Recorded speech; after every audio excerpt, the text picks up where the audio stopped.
Okay, well, I got some good news here. Beelink SER9 HX370, 32 gigabytes of RAM and 1 terabyte storage. This is a very early look at Beelink's latest project model here. Well packaged. And the HX370 is one of the first Zen 5 mini processors, and this might possibly be the first Zen 5 mini PC available on the market right now. I believe Mini Swarm and AU-Star are going to be having their own versions, but Beelink is way ahead of the curve at the moment and really getting a new unit out. So, similar to the Beelink SER9 before it. It looks to be a very similar size case, but also a bit of a hybrid with the GTI 14 Ultra Intel versions of the mini PC, as shown by these 4 new holes. Well, let's go ahead and open this up, take a look. I'm very curious to see what we'll find inside.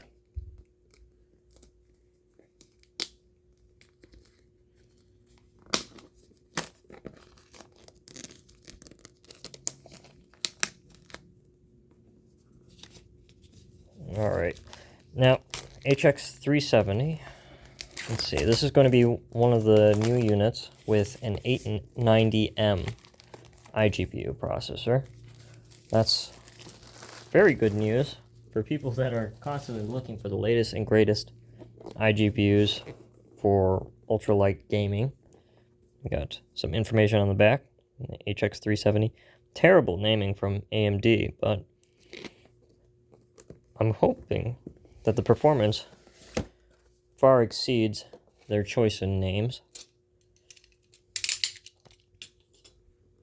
It's a very simple box. Lifts up from the bottom. We get a look inside. Huh. Well, we get a nice thank you. That's always appreciated. And this is the unit. Look at that. And I have a SER9 and a GTI 14 Ultra just to size compare and compare the I/O. The I/O looks to be almost identical to the SER9 before it. Here we go. This is the Beelink SER9 side by side with the unit. Looks to be almost the same size. Nearly identical bottoms. And the rear, here we go, is practically the same. It's almost as if Beelink had designed the SER9 cooler to be overkill, more for the HX370, in my opinion, because it was very excessive for the 8845HS processor that was in the SER9. Now the SER9 has that same cooler, and that's offering a great potential because you got that massive 105mm fan from the SER9 and vapor chamber cooler. Okay, now kind of curious to see what else is in this box. Foam pad, short instructions, anything important. Just shows basic information in multiple languages. Quick setup if anybody needs that. Oh, and showing how the speakers and the SSDs are installed. Okay, so that's useful. And we also have, because we're in the US, we get the US plug and box that looks like a giant GAN charger. 19 volts. Look at the power supply specs. 100 watts. So this HX370 has more CPU threads, newer architecture, and still using the same 100 watts as the Beelink SER9. This is very rushed for a mini PC release. Beelink is literally leading the charge for mini PCs into Zen 5 right now. Got an HDMI cable, nice. Not VESA mountable. Oh, Yeah, it was so quick that the box got a little punctured. I don't believe there's anything else in there. But, alright. We'll need that stuff for later. And I'm just going to try my best to hurry along and get as much testing as I can get done with this unit, so people have some numbers to look forward. If you're kind of new to Beelink at the moment, currently the mini PC is very, very ridiculously expensive, about $1,000. I don't think this thing should cost that much. That's way too much. Not unless this thing's like, whoa, the next best thing since belly rubs. But that's a real tough and high bar to meet. But it does make great advertisement for Beelink's giveaway. They're giving away 5 of these units for people that just comment on their Reddit post. I'm going to link those instructions down below so more people have a chance to win this unit. And I'm really hoping, and I'm really praying, that Beelink lowers the price after that. But that might be like a month or so, just because there isn't much competition right now for Zen 5 mini PCs. And we got a lot of I/O. So, okay, this is the SER9, this is SER8, and we see that we're taking the same microphone holes from the GTI 14 Ultra and the SER8 design and merging that together. That's funky. Something we aren't getting from the GTI 14 Ultra is that PCIe slot. So people who have the GTI 14 Ultra, you guys are good. There's no real practical upgrade. Well, sort of. You guys are like running around with a giant GPU dock or something, I hope. If you're running around with the GTI 14 Ultra as it is without the dock, good luck. Alright, you know what, I have a few minutes of time here. I'm going to go ahead and open up this unit. We have some feet on the bottom that have to be picked away. That's always fun.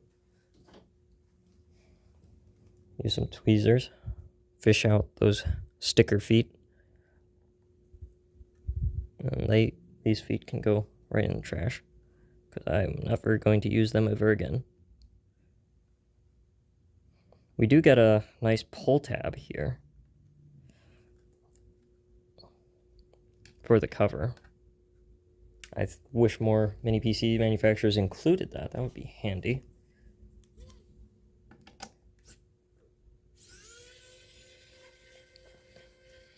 But yeah, if you're looking at this unit and you have like a Beelink SER9 already, you guys are probably doing really well, because you bought your SER9 for almost half the cost of this machine. Do not feel bad that a new mini PC has come out, because you've saved enormous amount of cost for really just a generational step behind in performance. And that's great. I've had really great experience with the SER9, so I've been happy with that. And it's a quiet machine. And I can't say too much about the HX370 performance because I just unboxed it. Oh, well, interesting. We have a very similar dust filter to the SER9, and the speakers have just been broken out. We have the Wi-Fi and the wireless Bluetooth 2.4 and 5 gigahertz band antennas here and here. Those are not blocked by any metal. It's a plastic cover that's covering it.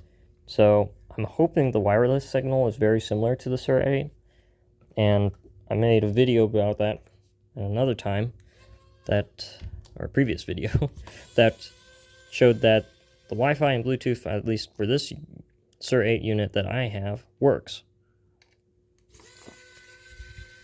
So we'll go ahead and open this up. We got 2 screws to remove the dust filter. Yes? Yes. Almost. I require a pry tool of some sort.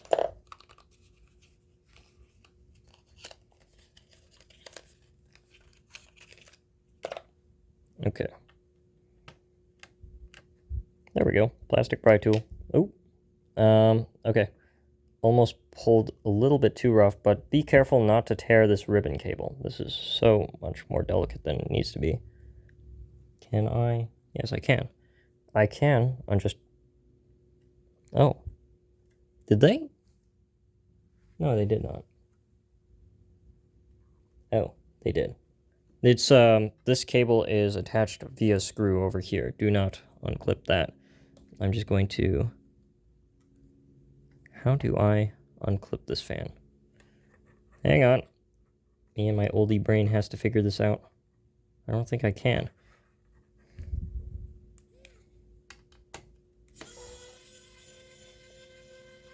Alright. I've unscrewed the clip. Does it unclip? Yes. Oh, and it's just a grill cover. Okay. Cool. Well, alright, that's the speaker off. And then I also have access for the SSD. Oh, I didn't even need to remove the speakers. Now, this is probably the biggest change that I'm seeing here, is that there is no SODIMM RAM slots anymore. So that sucks considerably. Oh, there's a little plastic tab here that'll flip and release the ribbon cable. And we can take a look at the SSD, but I'm going to go ahead and get this... Oh shoot, I just dropped something. Machine reassembled. Ooh, that was not good. Alright, we need to go finer.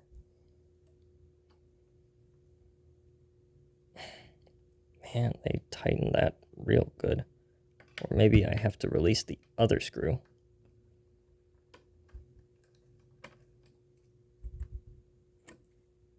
Yep. Close.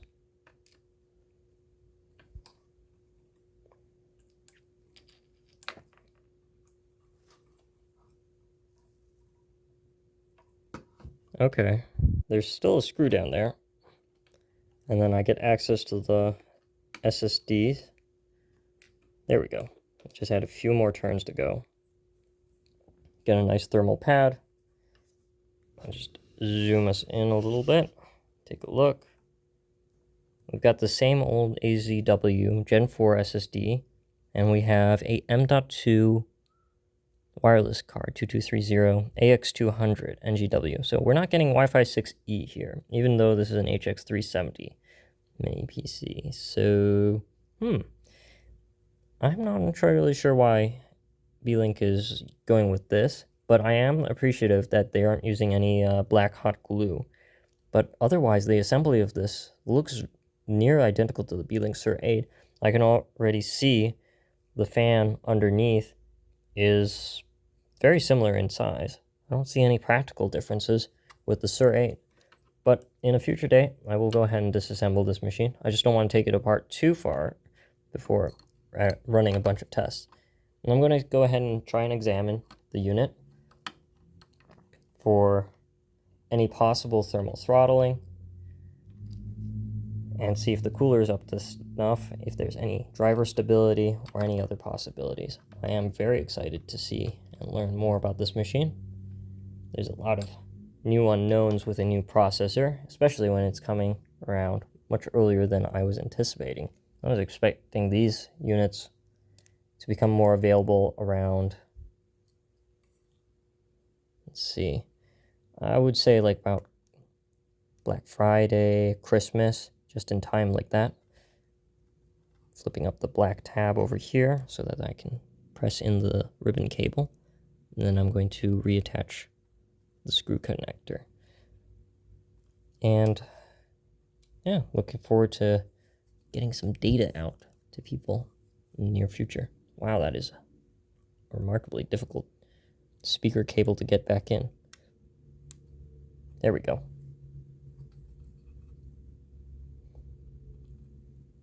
If there's any particular tests anybody would very much like to see, let me know down in the comments. I'll try and put that on my to-do list. I'm still going to run through my usual set of synthetic tests at least. Interesting. Okay, so that's all reassembled. This is a lot fewer screws than... Oh, heavens.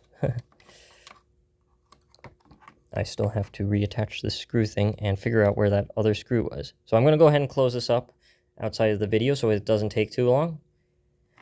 And all right, I gotta find that screw. All right, good luck to everybody. That's the Beelink SER9, just a quick unbox and a look inside.